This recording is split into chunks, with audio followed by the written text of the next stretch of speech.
Всем добрый вечер. Сегодня хочу представить вам некоторые масштабные модели автомобилей. Точнее, рассказать историю создания таких моделей.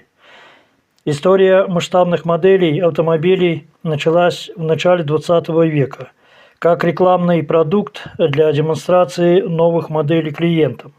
Впоследствии развивалась как детская игрушка и высокоточные коллекционные копии. Самый популярный масштаб – это 1 к 43.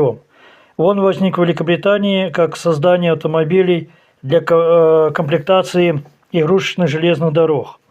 Колея была уменьшена в 43 раза, отсюда и масштаб. Кроме масштаба 1,43 есть еще такие, как 1,18, 1,24, 1,35, это для военной техники, 1,72, 1,87.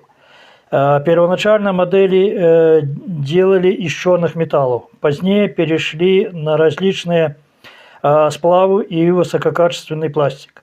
Более поздние модели имеют открывающиеся детали. Некоторые экземпляры недорогие, а вот коллекционные иногда достигают баснословных сумм.